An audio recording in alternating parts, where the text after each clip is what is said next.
प्रिय भक्तों, क्या आपके घर में भी सुख शांति नहीं टिकती? क्या रिश्तों में अनबन है, धन की कमी बनी रहती है और हर काम में अचानक अटकाव आ जाता है? क्या आपने हर तरह की कोशिश की, पंडितों से मंत्र कराए, पूजा की, पर फिर भी मन हल्का नहीं हुआ?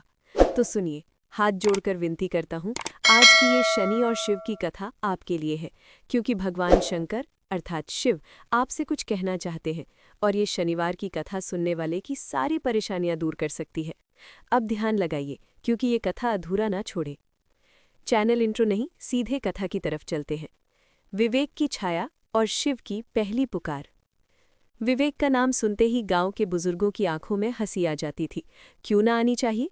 विवेक बचपन से ही मेहनती, ईमानदार और धर्मप्रिय था, पर किस्मत ने उसे आज तक कुछ बड़ा नहीं दिया। घर छोटा सा था, माँ बहन उसके ऊपर निर्भर थीं और हर महीने सिर्फ पेट भरने की जद्दोजहद में पैसे गायब हो जाते। गांव में लोग कहते शनि के प्रभाव में होगा, कुछ कहते कर्म बंधा हुआ है। विवेक खुद भी परेशान था, पर वो हार मानुष नहीं था। उसने पूजा की, व्रत रखे, पर परिणाम वही पुराना। एक दिन गांव में एक वृद्ध साधु आया। उसकी आंखें तेज थीं और कपड़े पर गाढ़ा कालिख। उसने गांव वालों को हिलता हुआ सुनाया, अक्सर शनि दोष वही देते हैं जिनका मन टूट चुका है, जिनकी आत्मा में भय विचलन बस गया है। वो वृद्ध सीधे विवेक के घर भी गया। विवेक ने उसे प्रणाम किया, पर साधु कुछ कहे बिना उसकी आंखों में गहरी नजरें मिलाकर बैठ गया। तुम्हारे मन में कुछ गहरा दबा हुआ है, साधु ने कहा। वो केवल पूजा से मिटेगा ऐसा नहीं है, तुम्हें अपनी आत्मा का सत्य देखना होगा। विवेक ने पूछा, कैसा सत्य स्वामी? साधु ने धीमे से कहा, शिव का स्पर्श चाहिए। शनिवार की रात्रि पर रक्त लाल चांद की नहीं, तो सादा शनिवारी रात पर नदी किनारे जाके तुम अपनी आत्मा को पुकारो, शिव तुम्हें मार्ग दिखाएंगे। पर याद रखना, भय को सामने से जकड़ना होगा। विवेक लौट आया और रात भर नहीं सो पाया। उसके मन में एक अजीब सी बेचैनी थी, कहीं कुछ अधूरा, कहीं कुछ छूट गया। उसने माँ से कहा, माँ, मैं आज रात नदी पर जाऊंगा। माँ ने आंखें नम कर दी, बेटा सतर्क रहना, रातें अजीब हो रही हैं। पर विवेक का मन अडिग था। शाम ढली, गांव की छोटी सी गलियां सुनसान हो गई, लोग अपने अपने घरों में बंद थे। वो वृद्ध साधु के शब्द बार बार गूंज रहे थे, भय को जकड़ो, सत्य दिखेगा। विवेक ने थाली में दीपक जलाया, हाथ जोड़े और कहा, हाथ जोड़कर विनती करता हूँ, हे महादेव, यदि तूने कोई रास्ता दिखाना है तो आज दिखा दे। नदी की ओर जाते समय चांद के बादल कुछ देर को हटे और आकाश में एक अजीब सी लालिमा दिखी। न वो पूर्ण चांद की लालिमा थी, न ही सामान्य सूक्ष्म प्रकाश। नदी के किनारे पहुंचते ही विवेक का मन घबराया। पानी शांत था, पर हवा में एक साया छाया सी पसर रही थी। उसने अपने गले में रखा छोटा सा रुद्राक्ष छुआ और बूटियों की माला को कस लिया। उसने कुछ मंत्र जपे, ओम नमः शिवाय, और आवाज में कांप थी। तभी नदी के पार से हल्की सी गूंज आई, कोई धीमी अपील। विवेक ने देखा पानी में कोई हल्की सी परछाई उठ रही है, पर वो परछाई मानवीय आकार की नहीं थी। उसकी धड़कन तेज हो गई। उस परछाई के साथ अचानक हवा में एक मधुर परंतु सख्त स्वर गूंजा, विवेक। विवेक का नाम सुनते ही उसके पैरों तले जमीन खिसक गई। उसने देखा परछाई धीरे धीरे सजग रूप ले रही थी और उसी रूप से बाहर निकली एक आकृति, जटाओं में भरे, त्रिशूलधारी, नेत्र में तीव्रता लिए हुए शिव की आकृति। पर विवेक के मन में भय था, भय कि क्यों शिव ने स्वयं बुलाया, क्या वो किसी दोष के कारण बुला रहे हैं? शिव की आंखों में कोई क्रोध नहीं था, पर उनका संकल्प कठोर था। उन्होंने कहा, विवेक, तू बहुत संवेदनशील है, तेरे भीतर अनेक भय जमा हो चुके हैं, अतीत के भित्तियों की धूल, रिश्तों की अनबन, अधूरे वचनों की छाया। तूने पूजा की, पर धर्म का सार नहीं समझा, भय का सामना करना ही धर्म है। विवेक ने कांपते हुए कहा, प्रभु, मैं क्या करूं? मेरी माँ बीमार है, घर दरमियान बिजली की तरह टूट जाता है, काम नहीं मिलता। शिव ने धीमे स्वर में कहा, पहला काम, तू अपनी आत्मा का आदेश सुनेगा, भय को नाम देगा। जब तक तू नाम नहीं देगा, भय तुझे खाएगा। मैं आज रात तेरे भीतर की पहली छाया दिखाऊंगा। और उसी क्षण नदी के ऊपर से प्रकाश का एक छोटा सा गोला टपका। वो गोला जैसे विवेक के पास आता गया और उसके भीतर एक तस्वीर दिखाई, विवेक का अपना बचपन। लेकिन वहां जो दिखा वो स्मृति भूत था। एक क्षण जब छोटे विवेक ने अपने पिता की बात अनसुनी कर दी थी। पिता ने उससे माँ की दवाई खरीदने को कहा था, पर उसने खेल में व्यस्त रहकर मना कर दिया था। पिता गुस्से में घर से चले गए। कुछ महीनों बाद पिता की तबीयत बिगड़ी। विवेक ने माँ के आंसू देखे, पर कितना पछताया। पर बचपन में वो निर्णय ले चुका था कि उसने अपने हिस्से का प्यार नहीं दिया। वो स्मृति जागते ही विवेक के सीने में चोट की तरह लगी। शिव बोले, देखा तूने, ये वही पहली छाया है। वो क्षण तेरे अंदर अपराध बोध का बीज बन गया। वो बीज बड़ा होकर आज तेरे भाग्य में घाव बन रहा है। विवेक रो पड़ा, प्रभु, मैं चाहता हूं कि मैं उसे सही कर सकूं, पर अब क्या हो सकता है? शिव ने कहा, पहला आदेश, स्वीकृति। तू अपने भीतर की गलती स्वीकार करेगा, हाथ जोड़कर विनती करेगा, मैंने भूल की, मैं क्षमा चाहता हूँ, और फिर जो उचित हो वो करेगा। पर ध्यान रहे, स्वीकार करते ही तूने पहला भय घटा दिया। उस रात विवेक ने नदी किनारे बैठकर घंटों उस स्मृति के साथ रहा। उसने खुद को क्षमा की प्रहार से देखा। उसने अपने पिता की तस्वीर पर दीप जलाकर प्रार्थना की, हाथ जोड़कर विनती करता हूँ, हे पिता, यदि गलती मेरी है तो मुझे क्षमा कर देना। उसने ये स्वर उच्च कर कहा, और उस रात जैसे कुछ हल्का सा हुआ, विवेक के सीने से एक भारीपन गिरा। शिव ने मुस्कुराते हुए कहा, पहला भय का प्रहार हुआ, पर याद रख, जीवन में 9 अन्य भय हैं, प्रत्येक और बड़ा, और प्रत्येक में मेरी उपस्थिति रहेगी। अब तू घर लौट जा, सुबह काम पर जाकर जो कुछ भी किया जा सकेगा कर लेना, परंतु हर शनि रात्रि पर तू नदी पर आना, मैं अगले भय का द्वार खोलूंगा। विवेक ने बाबा को देखा, आंखों में आशा और डर दोनों थे। उसने प्रण लिया, प्रभु, मैं हर शनिवार आऊंगा, मैं डर का सामना करूंगा। शिव ने सिर हिलाया, ठीक कहा, पर पहली बात, तू अब से हर काम में सत्य बोलना और अपने हर छोटे वचन को निभाने की प्रतिज्ञा कर ले। वचन से जन्मा भय अगली बार तुम्हें सताएगा, तब तक जागरूक रहें। विवेक घर लौटा। माँ ने उसकी आंखों में बदलाव देखा, कुछ हल्का सा, कुछ दृढ़। उस रात पहली बार घर में शांति की एक छोटी सी लहर आई, मानो किसी ने दरवाजे पर टिका हुआ बोझ थोड़ा सा सरका दिया हो। देवसागर पर पहली छाया का प्रहार। शिवजी की चेतावनी सुनकर देवसागर का दिल भारी हो गया था। भाग 1 में जो संकेत उसे मिला था कि उसके घर, उसके जीवन और उसके भाग्य पर एक अदृश्य ग्रहण चढ़ा हुआ है, उसकी गूंज अब भी उसके कानों में गूंज रही थी। रात बीत चुकी थी, लेकिन मन का अंधकार सुबह की रोशनी में भी कम नहीं हुआ था। देवसागर सोच रहा था, अगर मेरे ही कर्मों की छाया मेरे परिवार पर पड़ी है, तो उसका पहला प्रहार कब आएगा, कहाँ से आएगा, कैसे पहचानूंगा? उसे नहीं पता था, पहला प्रहार आने ही वाला है।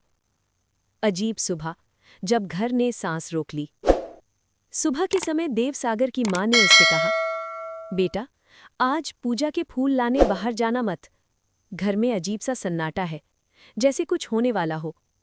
देवसागर ने माँ की आंखों में डर देखा।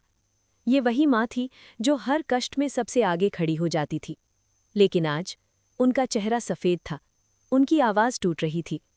देवसागर ने पूछा, माँ, आपको किस बात का डर है?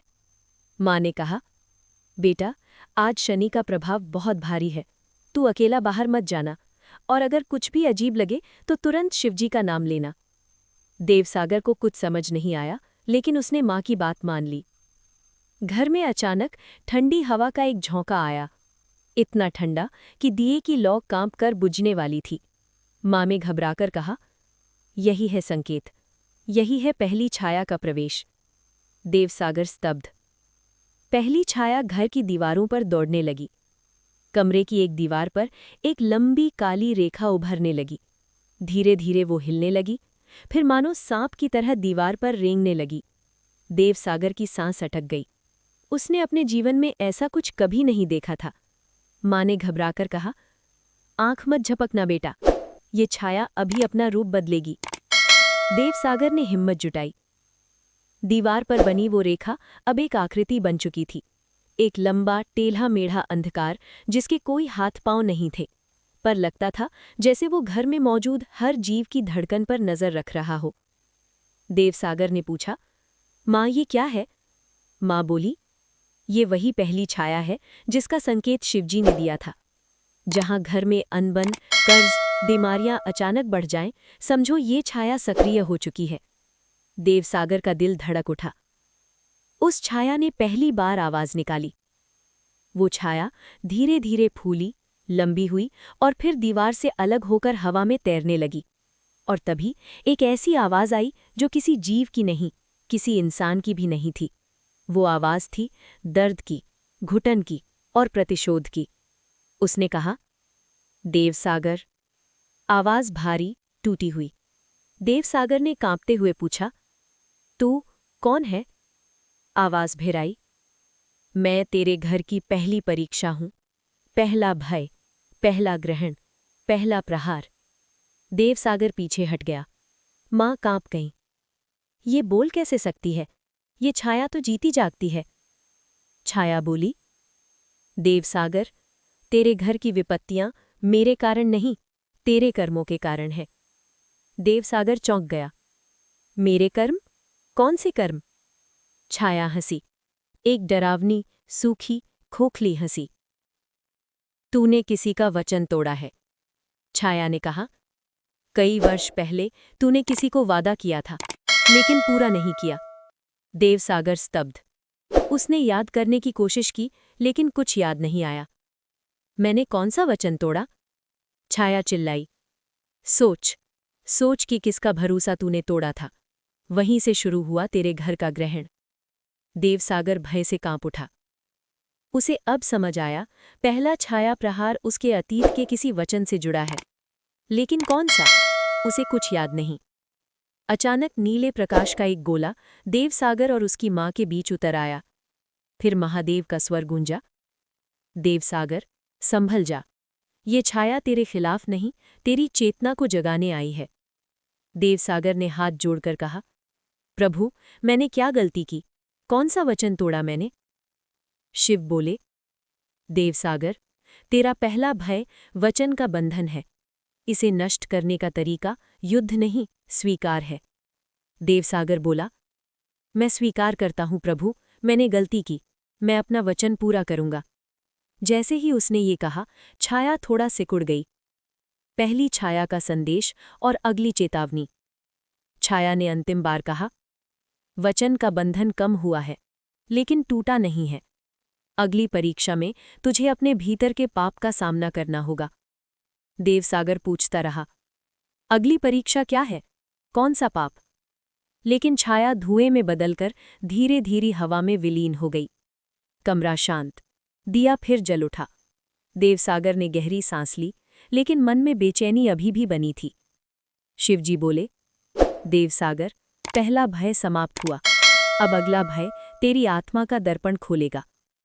देवसागर के दिल की धड़कन तेज हो गई। देवांश का तीसरा भय और शिवजी की अदृश्य परीक्षा। देवांश पूरी रात सो नहीं पाया था। शिवजी के दिए हुए पहले 2 संकेत अब भी उसके मन में गूंज रहे थे। मन का भय, घर का भय और अब तीसरी परीक्षा जो उस पर उतरने वाली थी। सुबह की हल्की धूप घर की खिड़की से भीतर आ रही थी, लेकिन देवांश को ये रोशनी तेज नहीं, धुंधली लग रही थी, जैसे वो रोशनी उसे छूना चाहती हो, पर कोई अदृश्य पर्दा बीच में खड़ा हो। उसकी माँ चाय लेकर आई। देवांश बेटा, काल रात तुम ठीक सोए भी कि नहीं? देवांश ने सिर हिला दिया। माँ, अंदर कुछ भारी सा महसूस हो रहा है, जैसे कोई अज्ञात बोझ मेरे कंधों पर रखा हो। माँ उसकी बातें समझ नहीं पाईं, लेकिन प्यार से बोली, बेटा, मन को हिम्मत दे। जो हो रहा है वो शायद किसी बड़े परिवर्तन की निशानी है। देवांश को पता था, माँ आधा नहीं जानती और वो आधा जानकर भी वही महसूस नहीं कर पाएगी जो उसके अंदर चल रहा था। उसे लगा शिवजी की तीसरी परीक्षा का समय बिना बताए उतरने वाला है। तीसरे भय की आहट, भीतर उठती अनजान आवाजें। देवांश बाहर आंगन में बैठा ही था कि अचानक उसके कानों में हल्की फुसफुसाहट सुनाई दी। पहले धीमी, फिर थोड़ी तेज, जैसे कोई उसके बिल्कुल पीछे खड़ा होकर बोल रहा हो, तू नहीं कर पाएगा, तू कायर है, तू अपने डर से भाग रहा है। देवांश ने झटक कर सिर घुमाया। वहां कोई नहीं था। उसके दिल की धड़कन तेज हो गई। ये कैसी आवाजें हैं? कौन बोल रहा है मुझसे? लेकिन कोई जवाब नहीं, बस हवा थी और हवा में बहती हुई एक घुटन, एक दबाव जो उसे भीतर से छोटा कर रहा था।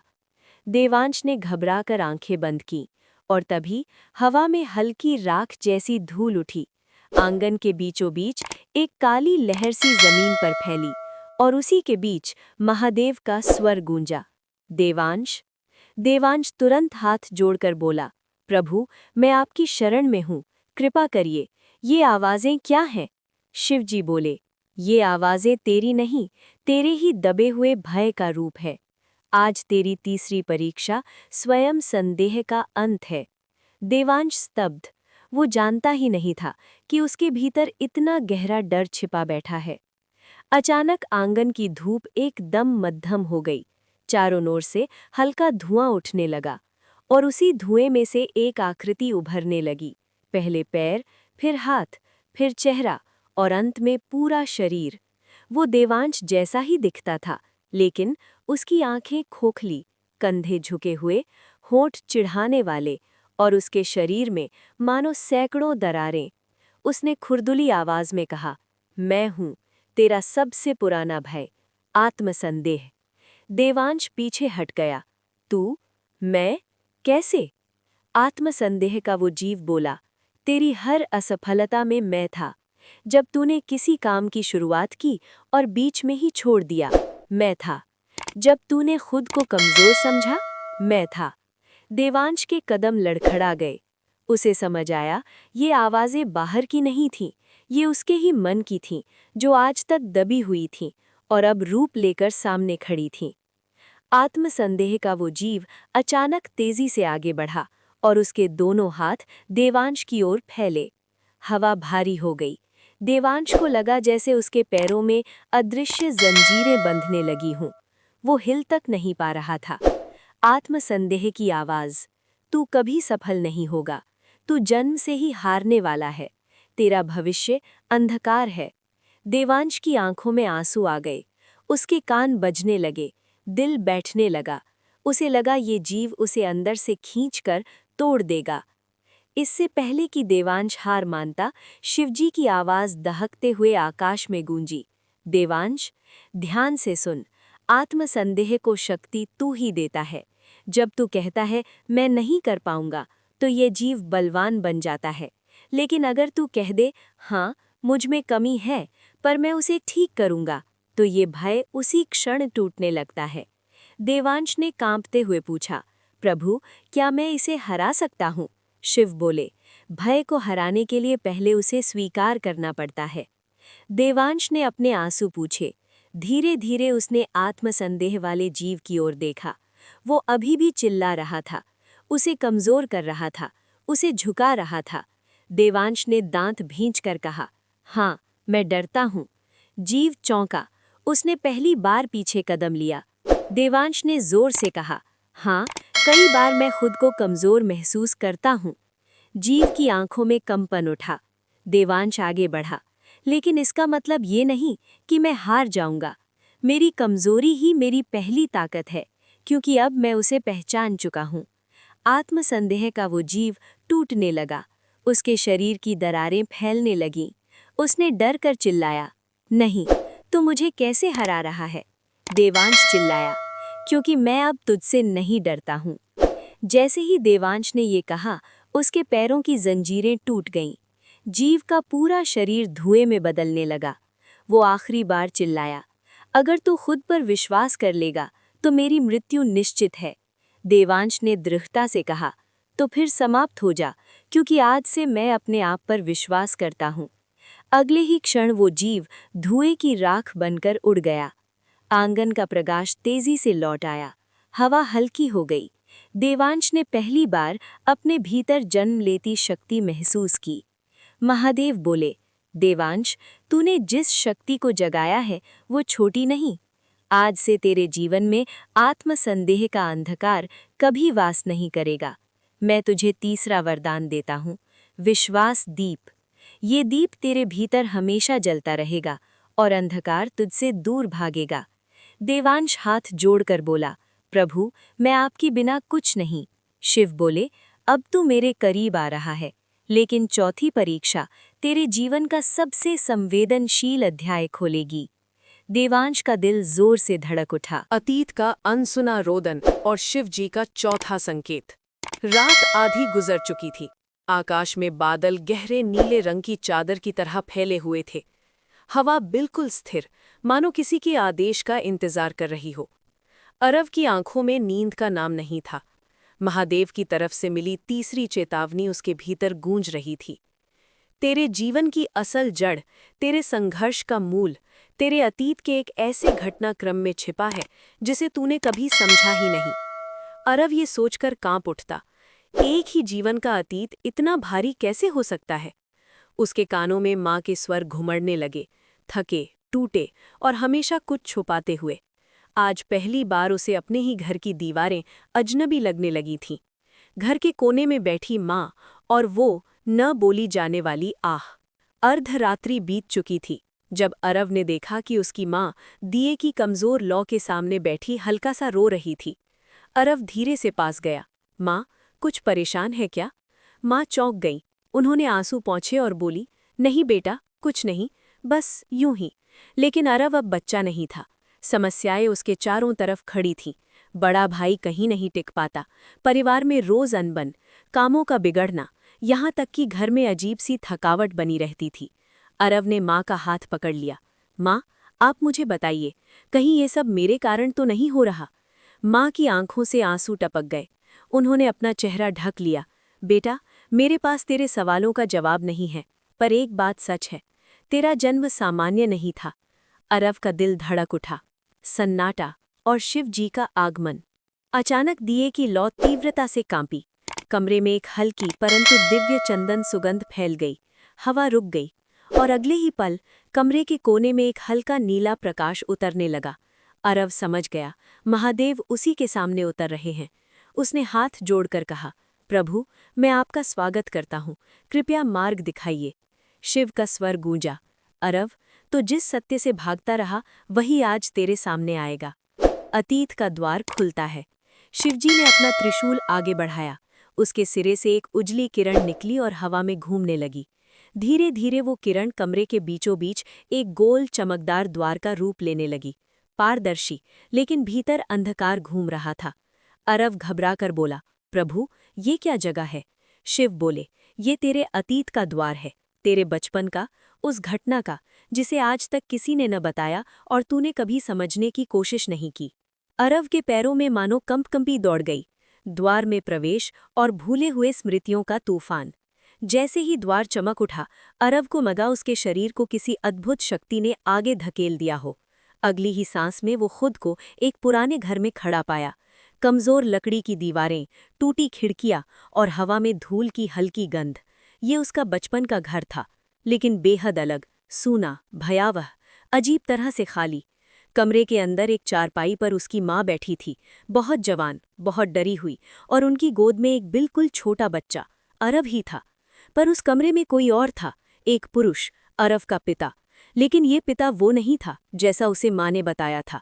ये पुरुष कठोर था, चेहरे पर गुस्सा, आंखों में अहंकार और अविश्वास।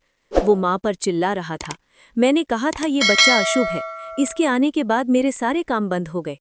अरब का दिल जैसे चीर दिया गया। माँ रोते हुए बोली, ऐसा मत कहिए, ये बच्चा आपका ही है। लेकिन वो आदमी चीखा, मुझे नहीं चाहिए ऐसा बच्चा जो मेरा भाग्य तोड़ दे। अरब को अपनी नसों तक कांपते महसूस हुआ। अचानक उस पुरुष ने शिशु अरव को माँ की गोद से झटक कर उठा लिया। माँ चीखी, नहीं, उसे चोट लग जाएगी। लेकिन वो आदमी बच्चे को लेकर दरवाजे की ओर बढ़ गया। उसने पागलपन में कहा, मैं इसे यहाँ नहीं रखूंगा। अरव को अपने गले में कड़वाहट महसूस हुई। उसका अस्तित्व इसी दर्द से शुरू हुआ था। और तभी दृश्य बदल गया। एक सुनसान सड़क, अंधेरा, और वही आदमी छोटे शिशु को एक पेड़ के नीचे छोड़कर पीछे मुड़कर देखे बिना चला गया। अरव के कानों में बच्चे यानी अपने ही छोटे स्वर की रोने की आवाज़ गूंज रही थी। उसने खुद को अपनी आंखों के सामने त्यागा जाता देखा। और तभी दृश्य के बाहर नीले प्रकाश में शिव प्रकट हुए। अरव रोते हुए बोला, प्रभु, ये मेरे साथ हुआ था क्या? शिव बोले, हाँ अरव, यही तेरी पीड़ा की जड़ है। शिव का चौथा आदेश, अतीत को पहचानो पर उसका बोझ मत उठाओ। शिव आगे बोले, तेरी आत्मा जन्म के क्षण से त्याग और असुरक्षा का बोझ ढो रही है। यही कारण है कि तेरा भाई घर में नहीं टिकता, रिश्तों में स्थिरता नहीं, और परिवार बार बार टूटता है। अतीत के घाव पूरे घर में प्रसारित होते हैं। अरव की आंखों में आंसू थे। प्रभु, क्या मैं अशुभ हूँ? महादेव की आवाज़ तीव्र हुई, कभी नहीं। अशुभ वो नहीं जिसे त्याग दिया जाए, अशुभ वो है जो प्रेम से मुंह मोड़ ले। तू त्यागा नहीं गया था, तू चुना गया था। तेरी माँ ने तुझे उठाया, सीने से लगाया, जीवन दिया। अरब सिसक पड़ा। अचानक पूरा दृश्य थरथराने लगा। द्वार के अंधकार से एक विशाल छाया उभरी। सूखे हाथ, खाली आंखें, पीठ झुकी और सीने पर टूटी रस्सियां। वो चिल्लाई, मैं त्याग का भय हूं, मैंने ही तेरी आत्मा को जकड़ा है। अरव पीछे हट गया। छाया गरजी, तू कितना भी आगे बढ़े तू अकेला ही है, किसी को तेरी जरूरत नहीं। अरव के शरीर में बिजली सी दर्द की लहर दौड़ी। शिव बोले, अरव अपनी आवाज उठा, इतने वर्षों से तू चुप था, पर आज तू बोलेगा। अरव ने कांपते हुए कहा, नहीं, मैं अकेला नहीं हूं। छाया पीछे हटी। अरव चिल्लाया, मेरी माँ ने मुझे चुना, महादेव मेरे साथ हैं, मेरा जन्म बोझ नहीं, मेरी शक्ति है। छाया जलने लगी, उसका शरीर पिघलकर धुएं में बदलता गया। कुछ ही क्षणों में वो पूरी तरह अदृश्य हो गई। अतीत की मुक्ति और शिव का वरदान। द्वार में रोशनी भर उठी, अतीत का दर्द धीरे धीरे शांत होने लगा। शिव बोले, अरव आज तेरा जन्म स्वच्छ हुआ, अब तेरे भीतर का त्याग भय समाप्त हुआ। अब न तेरा घर टूटेगा, न परिवार बिखरेगा, न तेरे कर्म बाधित होंगे। तू अंधकार से ऊपर उठ चुका है। अरव ने हाथ जोड़कर कहा, प्रभु मैं आपके ऋण में हूँ। शिव आशीर्वाद देते हुए बोले, यात्रा अभी शेष है, अगला अध्याय और गहरा है। प्रकाश मिटा और अरव अपने कमरे में वापस था, लेकिन अब उसके हृदय में एक नई रोशनी जल चुकी थी। निर्णय की रात और शिव परीक्षा का प्रचंड स्वरूप। रात बहुत गहरी थी, इतनी गहरी कि जैसे किसी ने आकाश को मोटे काले कपड़े से ढक दिया हो। हवा में एक अजीब सी बेचैनी थी, जैसे जंगल के हर पत्ते में घबराहट छुपी हो। अग्निवीर, हमारा एकमात्र पात्र, अपने द्वार पर बैठा दूर देख रहा था। माँ अंदर सो चुकी थी, पर उसे नींद नहीं आ रही थी। 4 रातों से लगातार महादेव की परीक्षा। चारों भय, मन का भय, घर का भय, शरीर का भय और भाग्य का भय, सब समाप्त हो चुके थे। लेकिन आज उसे महसूस हो रहा था कि असली संकट अभी शुरू हुआ है। उसने खुद से कहा, क्यों लगता है कि आज कुछ भयानक होने वाला है? अचानक सामने वाली दिशा में हवा स्थिर हो गई। कुत्ते भौंकना बंद, पेड़ हिलना बंद, जैसे प्रकृति अचानक सांस रोक ले। अग्निवीर ने माथे पर हाथ रखा। हे शिव, क्या आज 5वीं परीक्षा आरंभ होने वाली है? और तभी आकाश के बीचों बीच एक नीली चमकदार रेखा फटी और उससे शिव का गूंजता स्वर उतर आया। शिव का आगमन, निर्णय का आदेश। अग्निवीर। आवाज इतनी गहरी थी कि धरती एक पल को कांप उठी।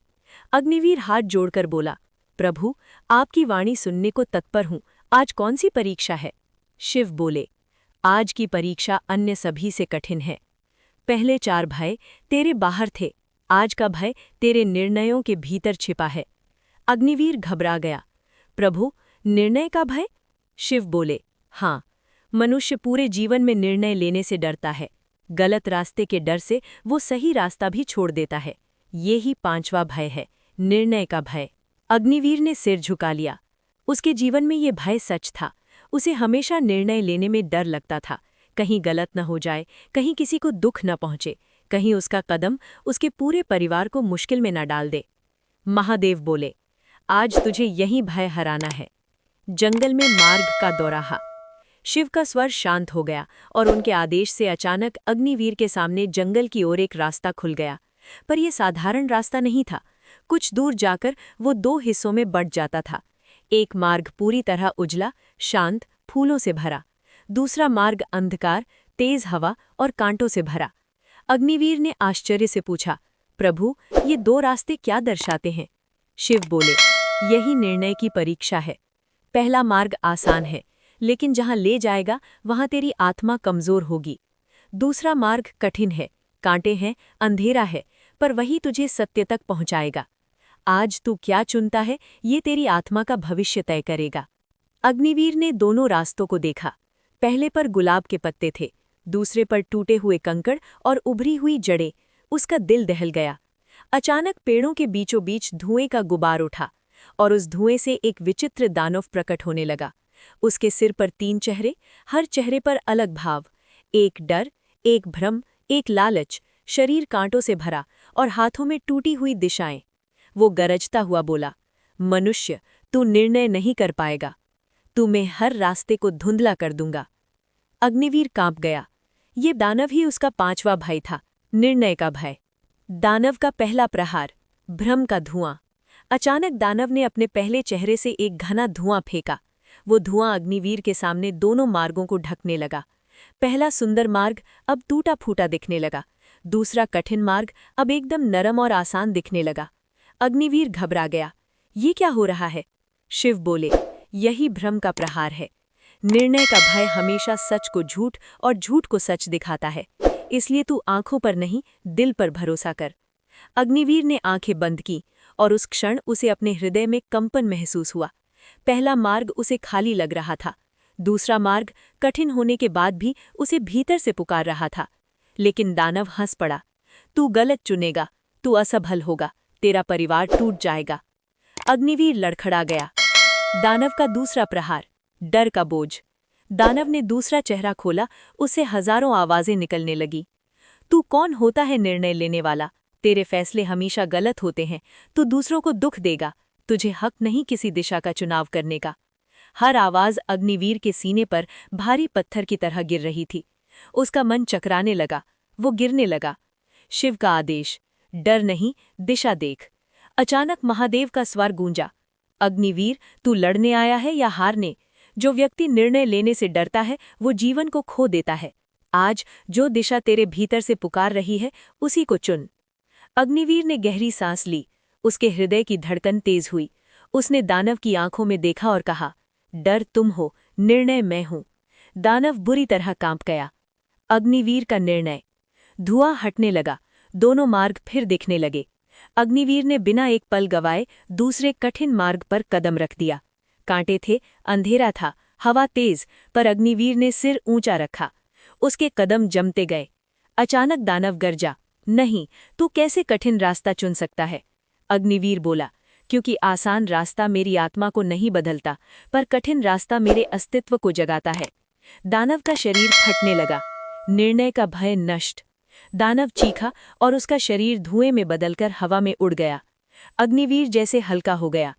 पहली बार जीवन में निर्णय लेने के बाद उसे सुकून मिला। अचानक आकाश से शिव का आशीर्वाद उतरा। अग्निवीर, आज तूने 5वां भय हराया। अब तुझे मिलता है निर्णय शक्ति का वरदान। अब जो तू चुनेगा वो सत्य की ओर ले जाएगा। अग्निवीर घुटनों पर गिर गया। अश्रु बहने लगे। उसने हाथ जोड़कर कहा, प्रभु, आपकी कृपा के बिना मैं कुछ नहीं। शिव बोले, अब छठी परीक्षा तेरे संबंधों को छुएगी, तैयार रह। अग्निवीर की रीढ़ में सिहरन दौड़ गई। शक्ति का जागरण और भीतर का अदृश्य बंधन। आरव को 5 परीक्षाओं के बाद पहली बार लगा कि शायद उसके जीवन में जमी हुई भारी धूल धीरे धीरे हटने लगी है। परंतु शिवजी ने जो कहा था, अभी सबसे कठिन भय बाकी हैं, वो वाक्य उसके मन में गूंजता ही रहा। उस दिन रात असामान्य थी। गांव में फैली हवा में एक अजीब सी नमी, एक धीमा कंपन और अदृश्य बोझ जैसा अनुभूत हो रहा था। आरव घर लौटा, लेकिन जैसे ही उसने दहलीज पार की, उसने अपने भीतर एक विचित्र खिंचाव महसूस किया, मानो किसी अदृश्य शक्ति ने उसके हृदय को पकड़ लिया हो। वो माँ के पास बैठा ही था कि अचानक उसकी सांसें भारी होने लगी, हाथ कांपने लगे और माथे पर पसीना आने लगा। माँ घबराकर बोली, आरव, ये क्या हो रहा है? बेटा, तू फिर परेशान दिख रहा है। क्या शिवजी की कोई और परीक्षा आने वाली है? आरव ने हल्की आवाज में कहा, माँ, इस बार परीक्षा बाहर नहीं, अंदर उतर रही है। और तभी कमरे की दीवारें धीमे धीमे नीले रंग की चमक से भरने लगी, जिसका मतलब था शिवजी का आगमन। शिवजी का प्रकट होना और भय की अगली सीढ़ी। त्रिशूल की आकृति बनते ही एक गहरा, शांत, दिव्य स्वर गूंजा, आरव। आरव तुरंत भूमि पर घुटनों के बल बैठ गया, हाथ जोड़कर बोला, प्रभु, कृपा कीजिए, मैं तैयार हूँ। आपका हर आदेश मेरे लिए वरदान है। शिवजी बोले, तूने बाहरी भय जीते, मन के भय जीते, परिवार और कर्म के भय जीते, लेकिन आज की परीक्षा तेरे भीतर छिपे हुए बंधन को तोड़ने की है। आरव समझ नहीं पाया। बंधन? कौन सा बंधन महादेव? शिवजी बोले, मनुष्य हमेशा 2 जन्मों से नहीं, दर्जनों जन्मों से एक गांठ लेकर चलता है। ये गांठ इतनी सूक्ष्म होती है कि उसे मन भी नहीं पकड़ पाता। फिर बोले, आज तुझे भीतर छिपा वो बंधन दिखाई देगा जो तुझे अभी तक तुम्हारी शक्ति से दूर रखता आया है। घर में अजीब हलचल, अदृश्य शक्ति का उत्थान। जैसे ही शिवजी ने बात पूरी की, अचानक कमरे में रखी हर वस्तु धीरे धीरे हिलने लगी। दिया एकदम बुझ गया, हल्की सी हवा भारी तूफान में बदल गई, और फिर आरव की छाती में इतना तीव्र दर्द उठा कि वो जमीन पर गिर पड़ा। वो तड़पते हुए बोला, प्रभु, ये क्या हो रहा है? शिवजी बोले, ये तेरी अंदरूनी गांठ है। तू उसे इतने जन्मों से ढोता आया है कि अब वो शक्ति बन बैठी है। सामना कर आरव, नहीं तो ये तुझे खा जाएगी। आत्मा का दरवाजा खुलता है। अचानक आरव की चेतना उसके शरीर से बाहर होने लगी। उसके कानों में एक तेज घुमावदार आवाज गूंजी, जैसे किसी पुरानी बांसुरी में हवा भर रही हो, और फिर उसके सामने एक चमकदार नीली सुरंग खुल गई। माँ कुछ देख नहीं पा रही थी, वे बस आरव को पकड़े रो रही थीं। बेटा, क्या हो रहा है? कुछ बोल। पर आरव अब इस भौतिक दुनिया में नहीं था। वो प्रवेश कर चुका था अपने ही अंतरलोक में। अंतरलोक विशाल, खाली और अजीब से मौन से भरा था। वहां न आकाश था न धरती, बस ऊर्जा के बादल। इन्हीं ऊर्जा बादलों के बीच एक जगह काला धुआं धीरे धीरे गोल आकार ले रहा था। कुछ क्षणों में वो धुआं एक मोटी भारी गांठ की तरह बन गया। वो सांस ले रही थी, हल्की धड़कन सी उसकी सतह पर चल रही थी।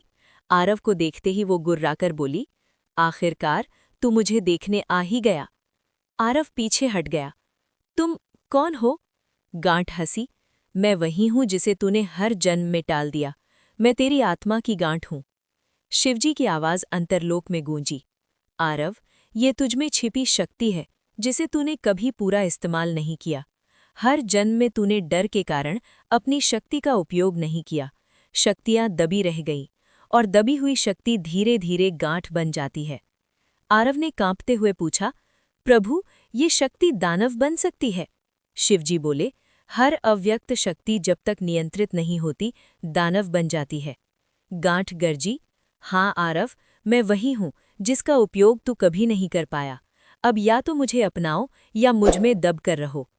गांठ का हमला, काली ऊर्जा आरव को जकड़ लेती है। अचानक उस भारी गांठ से काली लताएं निकलने लगी। वो लताएं बिजली की तरह उठी और आरव के शरीर पर लिपट गईं। सीना कस गया, गला दबने लगा, सांस अटकने लगी। आरव गिरकर बोला, प्रभु, ये मुझे मार रही है। शिवजी बोले, नहीं आरव, ये तुझे जगाने आई है। तू जब तक अपनी शक्ति को स्वीकार नहीं करेगा, तब तक वो तुझे दर्द देती रहेगी। आरव की आंखें आंसुओं से भर गईं। शिवजी का आदेश, शक्ति को पहचानो। शिवजी का स्वर अब पहले से कहीं गहरा था। आरव, डर मत, अपनी शक्ति को स्वीकार कर, यही बंधन टूटेगा। तू जन्मों से सोचता आया कि तू कमजोर है, अकेला है, अभागा है, लेकिन यही सोच तुझे बांधती रही। आज तू कह, मेरी शक्ति मेरा अधिकार है। आरव रोते हुए बोला, प्रभु, मैं इतना शक्तिशाली कैसे हो सकता हूँ? शिवजी बोले, क्योंकि मैं तेरे भीतर हूँ। ये वाक्य आरव की चेतना को हिला गया। आरव ने दांत भींचकर काली लताओं को पकड़ लिया। वो दर्द से डर रहा था, पर हार नहीं रहा था। उसने पूरी ताकत से कहा, मेरी शक्ति मेरा अधिकार है। गांठ कांपी। आरव ने और जोर से कहा, मैं कमजोर नहीं, मैं शिव पुत्र हूँ। काली लताएं धीरे धीरे ढीली पड़ गई। गांठ फटने की आवाज आई। काला धुआं एक तेज चमकदार प्रकाश में बदलने लगा, पहले हल्का, फिर बहुत तेज। आरव की बाहों में एक अद्भुत ऊर्जा भरने लगी। गांठ फटकर पूर्ण प्रकाश बन गई, और वो प्रकाश आरव के सीने में समा गया। उसके पूरे शरीर में शक्ति दौड़ने लगी, शांत, संतुलित, दिव्य शक्ति।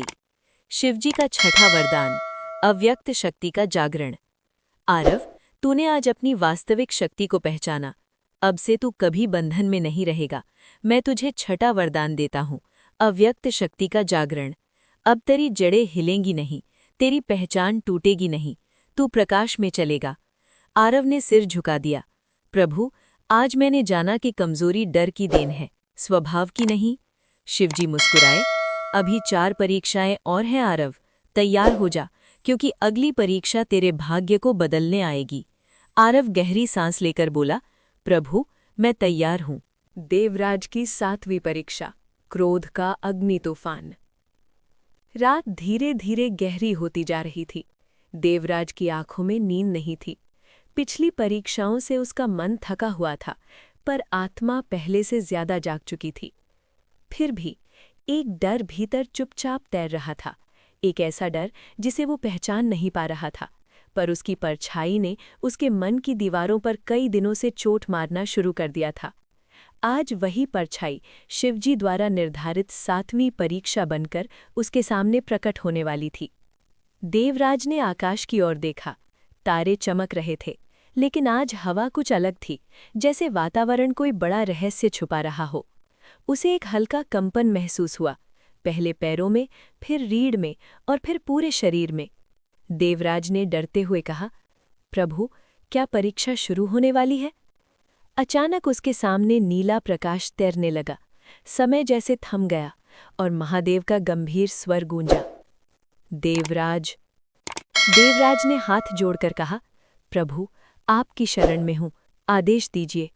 शिवजी की वाणी, क्रोध राक्षस का उद्भव। शिवजी बोले, तूने अपने घर का अंधकार, अपने भीतर का भ्रम, अपने कर्मों और अस्तित्व के भय, सबका सामना किया है। पर आज जिस भय से तू टकराएगा, वो तुझे सबसे ज्यादा कमजोर करता आया है। देवराज ने कांपते हुए पूछा, कौन सा भय प्रभु?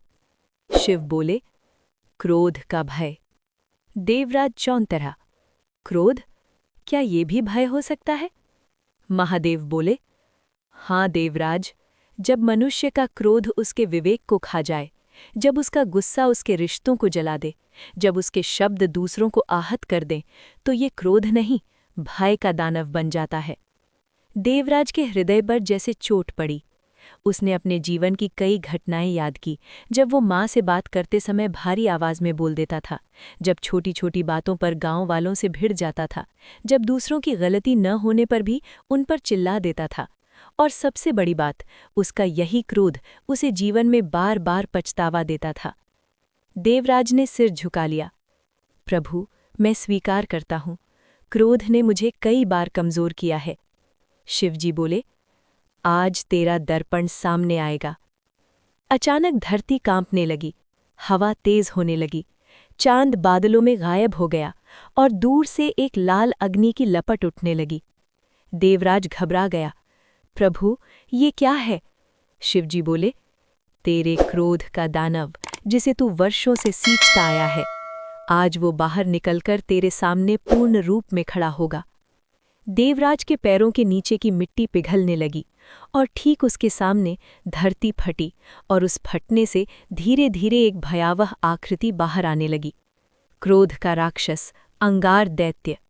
वो आकृति लाल लाल आग से बनी थी, उसके शरीर पर दरारों से लावा बह रहा था, उसकी आंखें कोयले जैसी जल रही थी और उसकी सांसें गर्जना की तरह भारी थीं। दैत्य ने चीख कर कहा, देवराज, मैं हूं तेरे क्रोध का स्वरूप।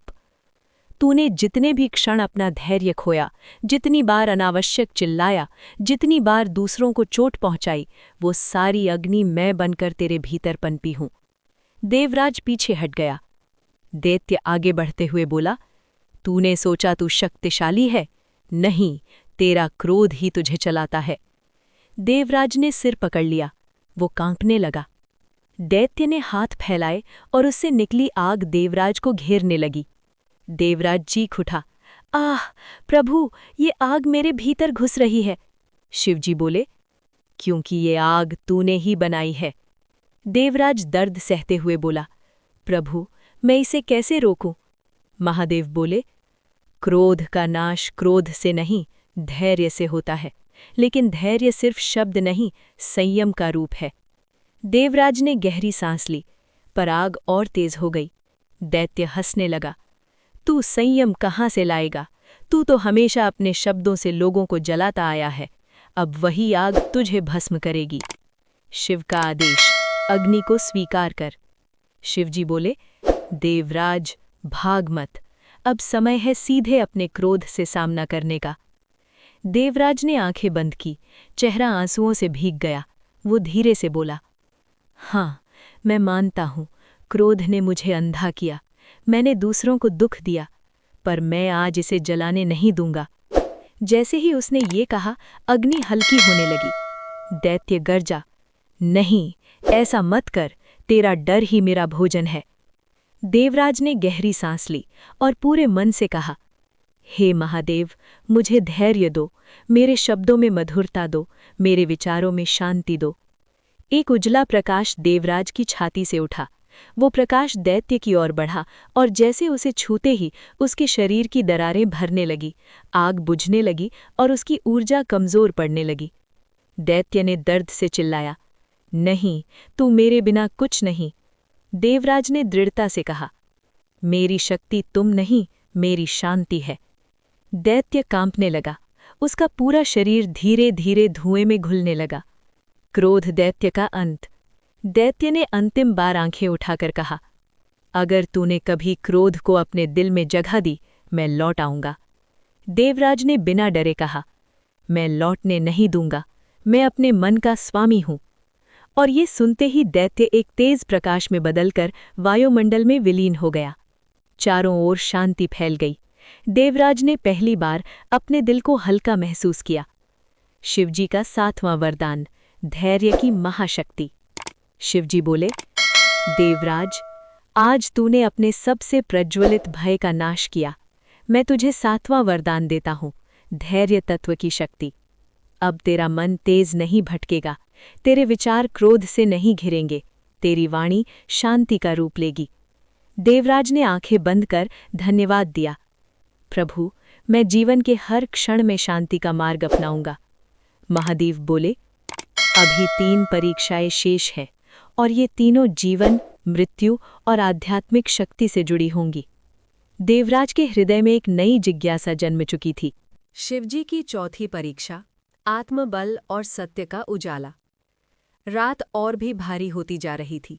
जंगल की हवा बिल्कुल शांत, मानो पेड़ों ने भी सांसें रोक ली हों। अर्जुन मंदिर के सामने खड़ा था, लेकिन इस बार उसके कदम कल की तरह कांप नहीं रहे थे।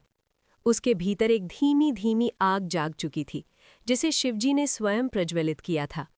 फिर भी दिल में कहीं एक सवाल बार बार उठ रहा था, प्रभु, मेरी अगली परीक्षा क्या होगी? क्या मैं सच में इसके योग्य हूं? अचानक मंदिर के भीतर से एक बहुत ही मंद लेकिन अत्यंत गहरी घंटी बजी, जैसे किसी ने महादेव के चरणों को छुआ हो। अर्जुन के कान खड़े हो गए। घंटी की वो आवाज मानो उसके भीतर उतरती चली गई।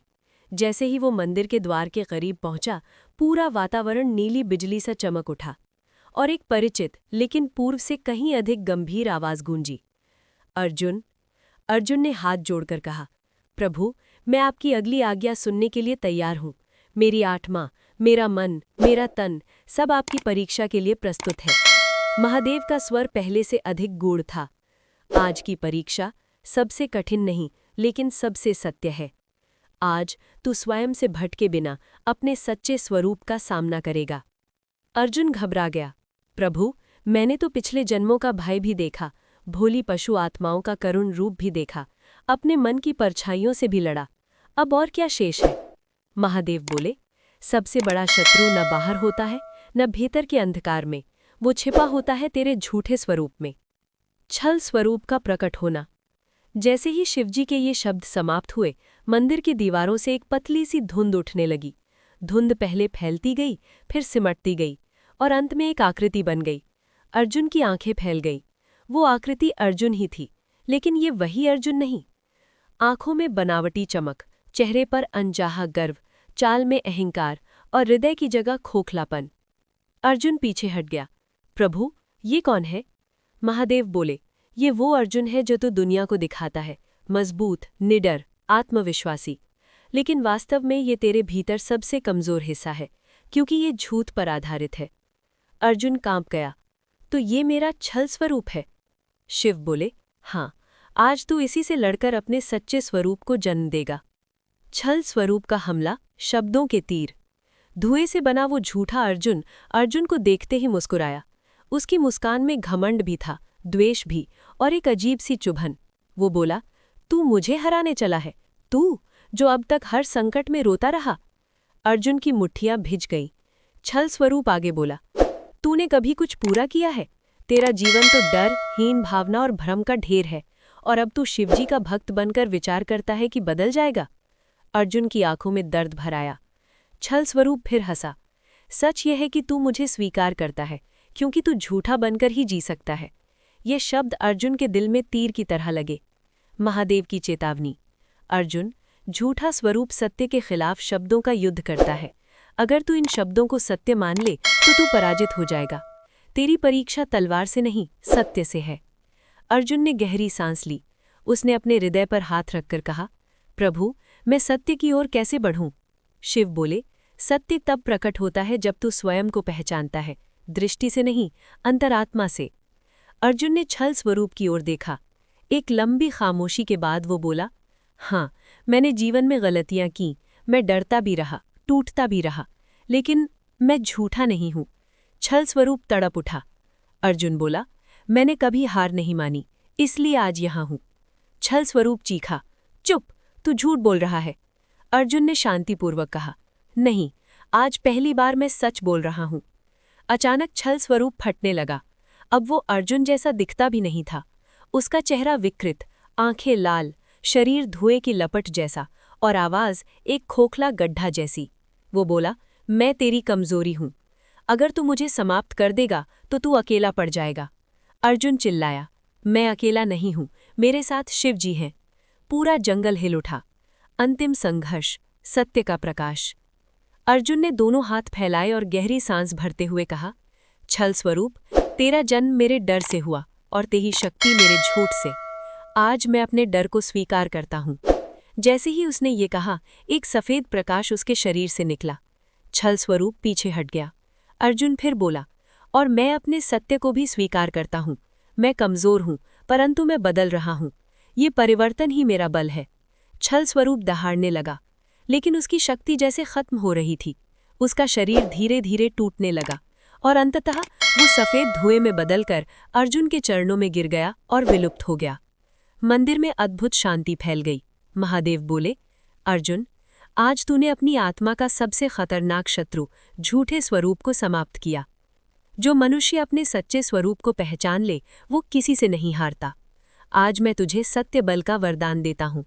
अब तेरे जीवन में कोई भी बाधा तुझे डगमगा नहीं पाएगी। अर्जुन ने हाथ जोड़कर कहा, प्रभु, आज मैंने अपनी सच्चाई को पाया, मैं आपका ऋणी हूं। महादेव बोले, अभी 2 परीक्षाएं शेष हैं, तू तैयार रह। अर्जुन ने दृढ़ आवाज में कहा, प्रभु, आपका आदेश सिर आंखों पर। और आकाश का प्रकाश धीरे धीरे फीका पड़ने लगा। शिव का नवम आदेश और नियति विघ्न का अंतिम द्वार। देवांश ने अब तक 8 भयों का सामना कर लिया था। अतीत के पाप से लेकर मन के अंधकार तक, घर की छाया से लेकर कर्म के बोझ तक, और हर परीक्षा ने उसे भीतर से बदला, मजबूत किया, परखा और चेतना की ऊंचाइयों तक पहुंचाया। लेकिन अब रात पहले से कहीं ज्यादा भारी थी। हवा का हर झोंका मानो किसी अदृश्य शक्ति को लेकर आ रहा था। आसमान में बादल जमा थे, कहीं दूर गर्जना हो रही थी और जंगल का प्रत्येक पत्ता कांप रहा था। देवांश जानता था, नवम भय साधारण नहीं होगा। ये वो द्वार था जिसमें प्रवेश करने के बाद उसका जीवन, उसकी आत्मा और उसकी नियति सब एक नई दिशा ले लेंगे। वो घर के बाहर गया, जहां उसने पहली बार शिवजी के संकेत देखे थे। वहीं जहां हवा से भी तेज धड़कनें सुनाई देती थी। वहीं जहां महादेव ने उसे पहली बार बुलाया था। धीरे धीरे वो एक बड़े बरगद के नीचे पहुंचा। बरगद स्थिर था, पर उसकी जड़ें जमीन के भीतर कुछ खोज रही थीं जैसे। अचानक देवांश की रीढ़ में एक तेज कंपन दौड़ गया। हवा रुक गई, पक्षियों के स्वर बंद, और उसके सामने नीले प्रकाश की एक सीधी रेखा उभर आई। देवांश ने हाथ जोड़कर कहा, प्रभु, मैं उपस्थित हूँ, मुझे आपका नवम आदेश स्वीकार है। नीले प्रकाश से महादेव की गंभीर आवाज गूंजी, देवांश, अब तुझे नियति विघ्न का सामना करना होगा। देवांश चौंक गया। नियति विघ्न? प्रभु, ये क्या है? शिव का स्वर गहरा हुआ। ये वो अवरोध है जो मनुष्य के रास्ते में तब आता है जब वो अपने जीवन की दिशा बदलने वाला हो। ये भय बाहरी दुश्मन का नहीं, तूने अपने भीतर जो संकल्प कमजोर छोड़ा है, उसका परिणाम है।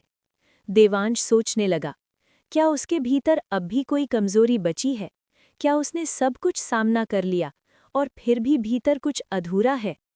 शिव बोले, तूने अपने अतीत का सामना किया, अपने मन का सामना किया, अपने घर के अंधकार का, अपने शरीर के दानव का, अपने संबंधों के घाव का, भाग्य की जंजीरों का और कर्म के बोझ का भी।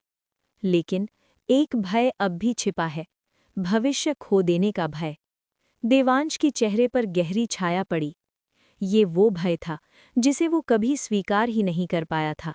वो हमेशा सोचता था, अगर मैं असफल हो गया तो, अगर शिवजी की दी गई राह में पूरी न कर पाया तो, अगर मेरा संघर्ष व्यर्थ साबित हुआ तो।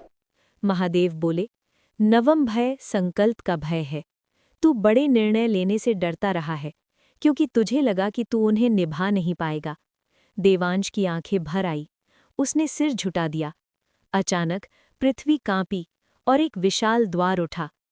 बरगद के नीचे की जमीन धीरे धीरे ऊपर उठने लगी, धूल उड़ने लगी, मिट्टी की परतें टूटने लगी, और धरती में से एक विशाल काला पत्थर का द्वार प्रकट हुआ। उस पर अनगिनत चक्र बने थे, मध्य में एक भारी ताला, दाईं ओर त्रिशूल का चिन्ह और बाईं ओर विघ्न शब्द अंकित। द्वार धीरे धीरे गूंजने लगा, जैसे उसमें कोई प्राचीन शक्ति कैद हो। देवांश डरते हुए पीछे हट गया। प्रभु, ये क्या है? शिव बोले, ये है नियति विघ्न का द्वार। इसे पार किए बिना कोई भी आत्मा अपना भविष्य नहीं बदल सकती। देवांश ने कांपते हुए पूछा, क्या इस द्वार के पीछे मेरा भविष्य छुपा है? शिव बोले, तेरी अगली राह छुपी है। अगर तू इसे पार करता है तो तेरा जीवन बदल जाएगा। यदि तू डर गया तो तू वहीं वापस लौट जाएगा जहां से चला था। महादेव का स्वर पहले से कहीं अधिक गंभीर हो गया। ये आखिरी द्वार है जो तेरी क्षमता की परीक्षा लेगा। देवांश ने गहरी सांस ली। द्वार के भीतर से उठी आवाज, तू योग्य नहीं। जैसे ही वो द्वार के करीब पहुंचा, अंदर से भारी राक्षसी आवाज आई, देवांश, तेरा मन अब भी संदेह से भरा है। तू बड़े निर्णय नहीं ले सकता, तू भविष्य को संभाल नहीं सकता। आवाज उसे तोड़ने लगी, उसकी रीढ़ ठंडी हो गई। देवांश ने धीरे से खुद से कहा, क्या ये सच है? क्या मैं सच में लायक नहीं? अचानक द्वार से काली जंजीरें निकलकर उसके पैरों को पकड़ने लगी। देवांश चीख उठा, शिव का आदेश, डर को स्वीकार कर, तभी वो मिटता है। महादेव गरजे, देवांश, तू जिस डर को स्वीकार करता है वो तुझ पर शक्ति खो देता है, और जिसे तू अनदेखा करता है वो तुझ पर शासन करता है। कह कि तू डरता है, लेकिन फिर भी आगे बढ़ेगा। देवांश ने आंसू रोकते हुए कहा, हाँ प्रभु, मैं डरता हूँ। जंजीरें थोड़ी ढीली हुईं। देवांश जोर से बोला, लेकिन मैं डर कर पीछे नहीं हटूंगा। जंजीरें टूट गईं, द्वार कांपने लगा। द्वार का रक्षक प्रकट हुआ, अवरोध दैत्य। द्वार के भीतर से धुएं का बड़ा गुच्छा उठा और उसके सामने एक विशाल डरावना राक्षस खड़ा हो गया। पूरा शरीर पत्थर जैसा, आंखें जैसे जलता कोयला, धड़ पर कई ताले लटके, हाथों में भारी गदा और पैरों के पास भूकंप जैसी कंपन। उसने गरज कर कहा, मैं हूं नियति विघ्न, भविष्य का अवरोध। संकल्प कमजोर हुआ तो तू नष्ट हो जाएगा। देवांश के हाथ पैर सुन्न होने लगे। राक्षस ने गदा उठाई और जमीन पर दे मारी। धरती फट गई, पेड़ झुक गए, आकाश काला हो गया। देवांश का संकल्प, मैं अपने भविष्य का द्वार खोलूंगा। देवांश कांप रहा था, लेकिन उसके भीतर महादेव की आवाज गूंज रही थी, संकल्प कर और फिर पीछे मत देख। यही नवम भय का समाधान है। देवांश ये दोनों हाथ आकाश की ओर उठाए। प्रभु, मैं आज संकल्प करता हूं कि मेरा भविष्य डर नहीं, आस्था तय करेगी। जैसे ही उसने ये कहा, उसके सीने से नीली ज्योति फूट पड़ी। राक्षस पीछे हट गया। द्वार चमकने लगा। राक्षस का अंतिम आक्रमण। दैत्य क्रोध से चिल्लाया, तू ये द्वार नहीं खोल पाएगा। वो दौड़कर देवांश पर झपटा। उसकी गदा हवा चीरती हुई देवांश के सिर पर गिरने वाली थी। देवांश ने आंखें बंद कर ली और चिल्लाया, शिवाय नमः। अचानक बिजली कड़कने जैसी आवाज हुई। त्रिशूल प्रकट हुआ और राक्षस को दूर फेंक दिया। राक्षस टूटकर धूल में बदल गया। द्वार का खुलना, भविष्य उजागर। देवांश के सामने द्वार धीरे धीरे खुलने लगा। अंदर से दिव्य प्रकाश निकला। प्रकाश में एक सही रास्ता, एक आदर्श जीवन, संघर्षों के पार सफलता, शांति और शिवजी का आशीर्वाद सब दिखाई देने लगा। देवांश की आंखें भर आईं। शिव बोले, देवांश, आज तूने नवम भय नष्ट किया, संकल्प का भय। मैं तुझे नवम वरदान देता हूँ, संकल्प सिद्धि। अब तेरा हर लिया हुआ निर्णय मार्ग बनाएगा, हर लक्ष्य सफलता में बदलेगा। देवांश महादेव के सामने झुक गया। उसकी आत्मा हल्की हो गई, जैसे सदियों का बोझ उतर गया हो। शिव बोले, अब अंतिम परीक्षा बाकी है, दशम भय, जो तुझे पुनर्जन्म देगा। देवांश के भीतर एक बड़ी लहर उठी। प्रभु, मैं तैयार हूँ। अग्निव का अंतिम संकल्प और भोलेनाथ का महान वरदान। रात गहराती जा रही थी। आकाश शांत था, लेकिन अग्निव के भीतर का तूफान अब भी थमा नहीं था। वो 9 कठिन परीक्षाएं पार कर चुका था। भय, पाप, छाया, मन, देह, संबंध, अतीत, भाग्य और अस्तित्व, सभी को पीछे छोड़ता हुआ वो अब अपने जीवन की सबसे महत्वपूर्ण और अंतिम परीक्षा की ओर बढ़ रहा था। महादेव ने स्पष्ट कहा था, 10वीं परीक्षा संकल्प की परीक्षा है। जो मनुष्य इसे पार कर लेता है, वो अपने जीवन का पूर्ण रूपांतरण कर लेता है। अग्निव ने गहरी सांस ली। वो जानता था, अब पीछे लौटना संभव नहीं। अंतिम रात, आकाश में खुलता दिव्य मार्ग। अचानक आकाश में हल्की हल्की चमकने वाली रेखाएं बनने लगी। कुछ ही क्षणों में वे रेखाएं एक विशाल मंडल में बदल गई। बीच में चमकता नीला प्रकाश, चारों दिशाओं में अग्नि की पतली धारियां और बीच में उभरती एक अनदेखी सी सीढ़ी। अग्निव आश्चर्य से बोला, प्रभु, ये क्या है? अगले ही क्षण महादेव की गंभीर आवाज आकाश में गूंजी, अग्निव, ये है संकल्प मार्ग। ये मार्ग केवल वही मनुष्य देख सकता है जो अपने भय, दुख और कर्म की बेड़ियां तोड़ चुका हो। अग्निव ने हाथ जोड़कर बोला, प्रभु, मैं तैयार हूं, आप जहां कहेंगे वही करूंगा। शिव बोले, 10वीं परीक्षा तेरे भीतर नहीं, तेरे सामने घटेगी। अग्निव को दिखाया गया भविष्य। अचानक संकल्प मार्ग के सामने एक विशाल पारदर्शी पर्दा प्रकट हुआ, पर वो दर्पण नहीं था, वो भविष्य का द्वार था। उसमें 2 दृश्य बनने लगे। पहला दृश्य, अग्निव का डर वाला भविष्य। वहां अग्निव एक थका हारा, टूटा हुआ व्यक्ति दिख रहा था। वो भीड़ में खोया हुआ था, घर परिवार बिखरे हुए थे। उसकी आंखों में निराशा थी और उसके चारों ओर अंधेरा घूम रहा था। महादेव बोले, यदि तू आज संकल्प नहीं करेगा तो तेरा भविष्य ऐसा ही होगा। अग्निव के शरीर में सिहरन दौड़ गई। दूसरा दृश्य, संकल्प वाला भविष्य। अब दृश्य बदला। अग्निव एक तेजस्वी, स्थिर और प्रकाशमान व्यक्ति दिख रहा था। उसके चारों ओर लोग मार्गदर्शन लेने आते थे। घर परिवार सुखी था, आंखों में शांति थी और उसके सिर के ऊपर महादेव का आशीर्वाद मंडरा रहा था। शिव बोले, अगर तू आज दृढ़ संकल्प करता है तो तेरा भविष्य ऐसा होगा। अग्निव की आंखें चमक उठी। अग्निव बोला, प्रभु, मैं इतना बड़ा संकल्प कैसे करूं? क्या मैं योग्य हूं? क्या मैं अपने परिवार का दर्द मिटा पाऊंगा? क्या मैं अपने जीवन को बदल पाऊंगा? महादेव की आवाज इस बार अत्यंत कोमल हुई। अग्निव, योग्यता जन्म से नहीं मिलती, संकल्प से बनती है। जो मनुष्य स्वयं को बदलने का निश्चय करता है, उसका जीवन स्वयं बदल जाता है। आज तू जो चुनेगा वही तेरा कल बनेगा। संकल्प दैत्य का आगमन, अंतिम बाधा। जैसे ही अग्निव आगे बढ़ने लगा, अचानक संकल्प मार्ग की सीढ़ियों से एक काला विशाल दैत्य गिरता हुआ उतरा। उसका चेहरा डरावना नहीं, बल्कि बिल्कुल खाली था, जैसे उसमें किसी भी प्रकार की भावना ना हो। उसने भारी आवाज में कहा, मैं हूं अस्थिरता, संकल्प का सबसे बड़ा शत्रु। मैं मनुष्य को कभी आगे नहीं बढ़ने देता।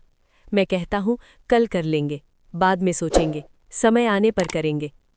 अग्निव समझ गया, यही वो शक्ति है जिसने उसे जीवन भर आगे नहीं बढ़ने दिया। दैत्य बोला, तू आज फैसला नहीं कर पाएगा, तू फिर टल जाएगा, तू अपनी शक्ति पर कभी विश्वास नहीं कर पाएगा। अग्निव का अंतिम युद्ध, स्थिरता का उदय। महादेव ने आदेश दिया, अग्निव, ये युद्ध तेरे संकल्प का है। तेरे भीतर जो स्थिरता जागी है, उसे अब कर्म में बदलो। अग्निव ने अपनी मुट्ठियां बंद की, उसकी आंखों में आग जागी। वो जोर से चिल्लाया, मैं अब टलूंगा नहीं, मैं भागूंगा नहीं, मैं इंतजार नहीं करूंगा। जैसे ही उसने ये शब्द बोले, उसके पूरे शरीर से एक सफ़ेद प्रकाश निकला। संकल्प दैत्य पीछे हट गया, पर दैत्य फिर बोला, क्या तू प्रतिज्ञा कर पाएगा? अग्निव ने गहरी सांस ली और कहा, हाँ, मैं प्रतिज्ञा करता हूं कि मैं अपने परिवार के सुख के लिए, अपने मन की शांति के लिए, अपने कर्मों के सुधार के लिए और भोलेनाथ की कृपा के लिए हर शनिवार व्रत करूंगा और जीवन को सही दिशा दूंगा। दैत्य चीखा और उसी क्षण धुएं में बदलकर गायब हो गया। महादेव का प्रकट होना, वरदान की वर्षा। आकाश में प्रकाश फैल गया, त्रिशूल चमका, डमरू बजा और महादेव का दिव्य रूप संकल्प मार्ग के ऊपर प्रकट हुआ। शिव बोले, अग्निव, आज तूने स्वयं को जीत लिया। तूने जो संकल्प लिया है वो आज से तेरे जीवन का आधार बनेगा। आज मैं तुझे संकल्प सिद्धि का वरदान देता हूं। अब तू जो प्रतिज्ञा करेगा वो पूर्ण होगी। अग्निव भावुक हो गया। उसने हाथ जोड़कर कहा, प्रभु, आपके बिना मैं कुछ नहीं था। महादेव बोले, अब तू वही बनेगा जिसे तूने चुना है। अग्निव के सिर पर शिवजी ने हाथ रखा और एक दिव्य शक्ति उसके शरीर में समा गई। अग्निव ने महसूस किया, वो अब वही पुराना व्यक्ति नहीं है। उसकी आंखों में स्थिरता थी, मन शांत था, आत्मा हल्की थी, चरित्र मजबूत था। वो निडर था, वो जागृत था, वो बदल चुका था। महादेव बोले, अग्निव, अब तेरी सारी परेशानियां समाप्त होने लगेंगी। अब तेरा परिवार सुरक्षित होगा। अब तेरे कर्म उजाले का मार्ग बनाएंगे। और अग्निव ने पहली बार सच्चे अर्थों में स्वयं को जन्म लेते हुए महसूस किया। प्रिय भक्तों, यदि आपने ये दिव्य शनिवार की कथा सुनी तो भोलेनाथ आपके जीवन से रुकावटें दूर करेंगे, भय हटाएंगे, घर परिवार को सुख देंगे, मन में शांति और संकल्प देंगे। ऐसी और भी दिव्य कथाएं सुनने के लिए कृपया हमारे चैनल धार्मिक दर्पण को सब्सक्राइब करें। हर शनिवार महादेव का स्मरण करें, आपके सारे संकट स्वयं दूर हो जाएंगे।